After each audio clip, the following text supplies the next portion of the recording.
If you're a fan of The Big Bang Theory, you probably know that one of the most iconic and oddly comforting things about Dr. Sheldon Cooper is his distinctive triple knock. It's always the same. Knock knock knock, Penny. Knock knock knock, Penny. Knock knock knock, Penny. It's been repeated so many times over 12 seasons that it practically echoes in fans' minds. For some, it's quirky. For others, it's OCD on display.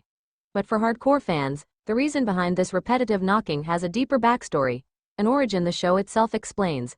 And yet, behind the scenes, there's an even simpler, and hilariously mundane, reason why Sheldon knocks 3 times, and it's pure genius. Let's unpack it all. On screen, a traumatic backstory. Within the narrative of The Big Bang Theory, Sheldon's knocking habit is given a surprisingly serious explanation in Season 2, Episode 7, The Panty Piñata Polarization, and later expanded in Season 10. According to Sheldon, he developed the habit after accidentally walking in on his father with another woman when he was just 13 years old. After that experience, Sheldon explains, he started knocking 3 times to give people a chance to put their pants on, so to speak. It's a tragic little nugget of character development that suddenly adds emotional depth to what was, up to that point, simply a weird quirk. And in typical Sheldon fashion, he didn't just knock once or twice, he committed to a precise and non-negotiable pattern. Because if there's one thing Dr. Cooper believes in, it's patterns and consistency. But here's where things get interesting.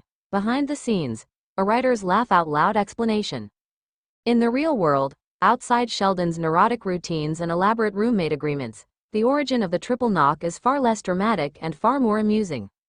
Series co-creator Bill Pratty once shared that the triple knock gag wasn't born out of any deeply researched psychological trait or grand metaphor. It came about for a simple reason. Timing. Yes, timing, specifically, comic timing. Imagine the writer's room. A team of sharp, witty sitcom writers is trying to give Jim Parsons, Sheldon, something funny and rhythmically unique to do that instantly signals, Sheldon is here. 1 knock didn't cut it. 2 felt abrupt. But 3 knocks and a name, repeated 3 times, created a pattern that was both unexpected and funny. Pratty admitted that they tried a few versions before settling on the now legendary knock. They found that 3 repetitions was just the sweet spot. It had that perfect blend of build-up, repetition, and delivery. Anything more and it would have been excessive. Anything less, and it would have lost its comedy rhythm. Essentially, Sheldon's 3-knock routine is just funny math. Comic genius disguised as neurosis. What's brilliant about this origin is how unserious it is. In an era when so many shows try to shoehorn meaning into every character tick or quirk, The Big Bang Theory played it backward. They created a funny, rhythmic gag first, and only later retrofitted a backstory to explain it. And somehow, both approaches work beautifully. On the surface, the triple knock is just a weird dude being weird. But with the writer's later addition of a heartbreaking childhood memory, it becomes an anchor point for empathy. Suddenly, this mechanical repetition becomes a self-soothing behavior, a window into Sheldon's psyche, and, perhaps most cleverly, a recurring visual and auditory cue that screams Sheldon is coming. It's a beautiful blend of comedy and character development, made all the more enjoyable when you know it started as a punchline that just happened to stick. Why it works. The power of simplicity in a world where television can sometimes get bogged down in overthinking every detail. There's something refreshing about a joke whose origin story is basically, 3 was funnier than 2. It speaks to a core truth about creativity. Sometimes, the funniest things just feel right. And you don't need a 20-page psychological profile to justify them. Great sitcom writing often balances the ridiculous and the relatable, the absurd and the authentic. And that's exactly what the triple knock achieves. It's pure silliness on one hand, and subtle character work on the other. And it all started because a room full of writers knew that timing is everything. Think about it. What makes a joke land? Repetition, rhythm, and anticipation. That's exactly what Sheldon's knock does. By the time he's on the second round, we already know what's coming, and we love it even more for that. It's Pavlovian sitcom pleasure. From gag to icon, what began as a gag has become part of television history.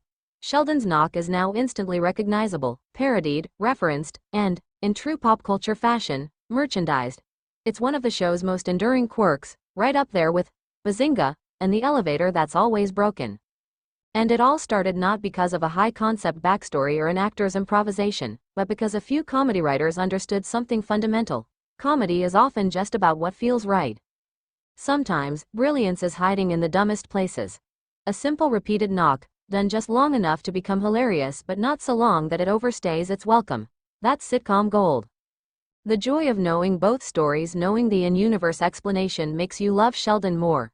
But knowing the real origin, the hilariously straightforward reason behind the knock, makes you love the writers more. It's like being in on the joke and the writing room brainstorm at the same time. You see the layers. You appreciate the structure. You laugh harder because you know that behind every penny is a writer chuckling at how absurdly well this little gag took off. So the next time you hear knock knock knock, penny, remember, you're witnessing one of television's most unexpectedly brilliant bits of comic engineering. Born not from trauma, but from pure, delightful timing. And that, my fellow nerds, is the best kind of origin story.